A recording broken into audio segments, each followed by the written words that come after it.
Because, like, Hazard, you can't fight him. You just lose. So, yeah. And then here's the difference. Yeah, so we're dropping the Venture on this map because you notice to get anywhere, you have to cross more distance. Like, especially this open area here. And even, like, getting to point, like, for Venture to do something on a flank, they have to go the whole way over here. Or the whole way over here. Completely split from the team. Venture doesn't like to do that. Tracer's better at doing that. Genji is going to go in with the team, kinda, or Genji can kind of, like, climb things and come from different angles, like Genji's climb, maybe dash out. So you have more options, and then, of course, Genji and Tracer are both a little better at just closing that distance faster. Okay, so here's our engage. We're kind of coming through the side window. Ooh, Duke's taking a lot of damage. Elva gets Rey Momo. These fights happen all over the place, so it's hard to tell exactly what's going on, but it looks like Mocha made the killing blow in this fight. So what happens to the backline in 99 Divine here? That's the question. Because I think we're just going to see Elva just farm the Kiriko. Yep, okay, starting the Kiriko. Shoot the Hazard a little bit. We see the Kiriko again, we look at the Kiriko. And this is exactly, if you watched my first Hazard video on my main channel, this is exactly how Scarlet played to win Ilias on the Tracer. And that was for Crazy Panda. All Scarlet did is he just shot the Kiriko, and it worked really well, actually. So this variation of the composition, that's the Tracer's #1 goal. And stuff like that, you only really pick up on it if you watch enough of a POV. They're going to come back here again. We're looking at the Kiriko again. You see the pattern, we get the Suzu. That's exactly what you want to do on the Tracer. That's exactly what you want to do on the Tracer. What should Kiri do to survive that then? You have to look for the Tracer, first of all. You have to understand where the Tracer might come from. So, like, one thing is you don't want to be caught off guard. You want to know exactly where the Tracer could come from. And then if you can force the Tracer away without using any cooldowns, that's a success. That is the best possible case scenario. If you're forced to use Suzu or your TP, that is unfortunate, but sometimes the Tracer will do that. And when that happens, that sucks. Sometimes the Lucio can help you and force the Tracer away as well. It just depends. Sending your own Tracer there too if you're mirroring. In this case, I disagree. I think it's a matter of trades. This is kind of like the Genji Blade question. It's, okay, if a Genji is blading our team, what do we do? Do we all try and kill the Genji, or do we go after the enemy team and try and trade? Trading is usually better in those situations. I would say you do not want to try and send your Tracer back to deal with something like what Elva's doing.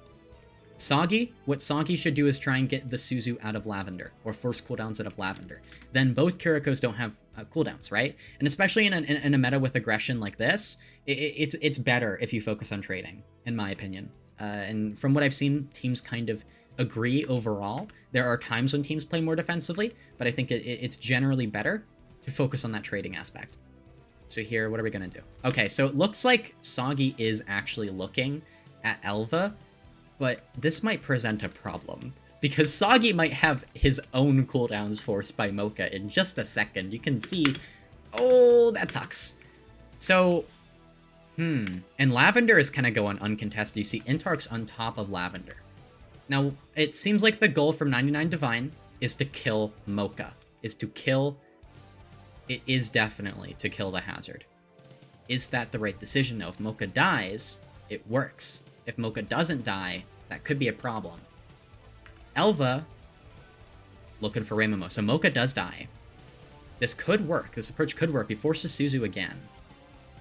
And now Soggy's marking. Now, I think once you're up one, sending your Tracer to match, especially if it's the Hazard gone, this is good. This is fine from Soggy. Do you think the meta will move away from hitscan due to the way Hazard plays? Right now, the hitscan people run as Sojourn, because Soj is super strong and also very mobile, so she's one of the few hitscans that can actually avoid Hazard. So I would say right now the meta is very hitscan dominated because of Sojourn, and also one of the reasons why Malga isn't used as much is because of because of Sojourn's dominance. But some teams are thinking about using more Malga Juno Brig now that Hazard and Sojourn have both been nerfed. So we'll see how that kind of turns out, what the meta shifts to. We'll probably see it in the next few Pro Chaser matches. Yeah, so Elva's gonna die. Okay, so yeah, I guess that's the gamble you can take. You can have your Tracer help kill the Hazard, and I suppose they succeeded, and the target focus was good. What are we gonna do here now? Where's Elva gonna go? We're gonna come from up top. We're gonna go for the Blade. We trade that for beat. That's fine, because if we trade blade for beat, we get better beat, and better beat is more valuable. And then it's gonna be their blade, probably. Actually, we probably shouldn't beat straight away. I would say they beat, we blade, then we kitsune, then they try and blade, then we beat. And Hazard Ult and Hazard Ult are both wild cards. What 99 Divine should do is they should try and use their Hazard Ult once Intark beats.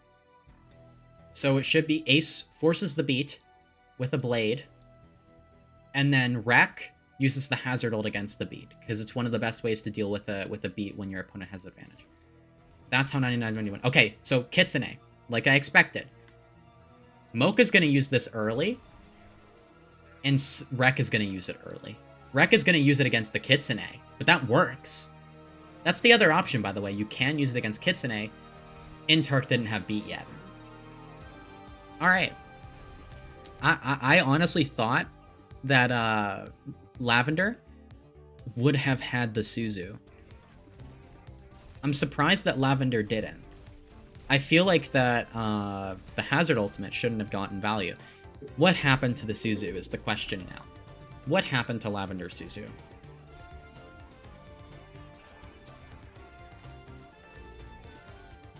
We just didn't use it. We just got distracted. Oh my goodness. Yeah, so we just didn't Suzu. That is unfortunate, but I feel like that just shouldn't happen. Elva has Pulse. Intark beat. Okay, we're gonna Force Point. I like that. No, go Force. Go Force. Go Force. Go Force. Go Force. Your team is okay. Your team is okay. Okay.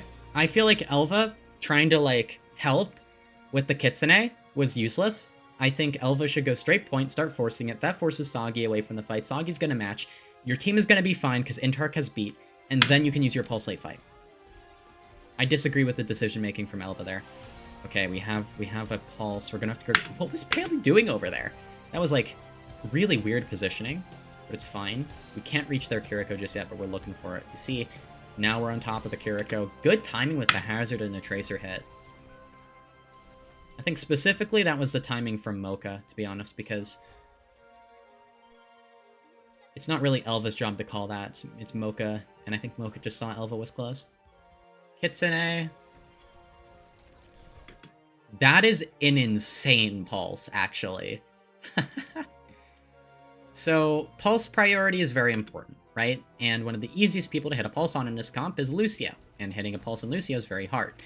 Here, if you hit a Pulse on either support, it removes that late fight kind of like win condition ultimate. That's so good. And that's so valuable too, because it does get Suzu'd, but there's a higher chance that it doesn't get Suzu'd and the Lucio dies compared to Kiriko, who has two options. And that does force resources, right? And we're still looking for the Lucio. It looks like we're trying to prevent this beat late fight. And we get it. So Elva's still got it. Now Dukes has the Blade. I guess we were going after the Lucio to try and enable the Blade for Dukes. So now we don't have a beat to deal with this. But it looks like 99 Divine take it. 99 Divine do take it. That's close. And there was thought behind that play. There was thought behind that play. The focus from Elva was very good. It made sense.